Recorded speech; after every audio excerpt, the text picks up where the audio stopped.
महाबळेश्वरमध्ये गेल्या काही दिवसांपासून सुरू असलेल्या मुसळधार पावसामुळे प्रसिद्ध लिंगमाळा धबधबा धोकादायक पातळीवर वाहू लागला। पर्यटकांच्या सुरक्षेच्या दृष्टीने प्रशासनाने लिंगमाळा वॉटरफॉल आणि धबधबा तात्पुरता बंद करण्याचा निर्णय घेतलाय। पर्यटनाची राजधानी म्हणून ओळख असलेल्या महाबळेश्वरला दरवर्षी हजारो पर्यटक भेट देत असतात। येथील निसर्गरम्य डोंगररांगा, हिरवाई, धबधबे आणि वाहणाऱ्या नद्या पर्यटकांना नेहमीच आकर्षित करतात। मात्र गेल्या 2 ते 3 दिवसांपासून पावसाचा जोर वाढल्याने महाबळेश्वर मधील प्रसिद्ध लिंगमाळा धबधबा प्रचंड वेगाने ओसंडून वाहू लागला।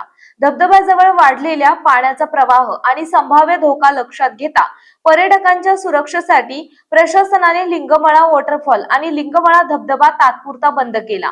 पर्यटकांनी कोणतीही धोकादायक स्टंटबाजी किंवा नियमांचे उल्लंघन करू नये, तसेच प्रशासनाच्या सूचनांचे पालन करून सुरक्षितपणे पर्यटनाचा आनंद घ्यावा असे आवाहन प्रशासनाने केले आहे। महाबळेश्वर मध्ये पावसामुळे निसर्ग सौंदर्य खुलून आले असले तरी वाढत्या पाण्यामुळे सावधगिरी बाळगणे तितकेच आवश्यक आहे।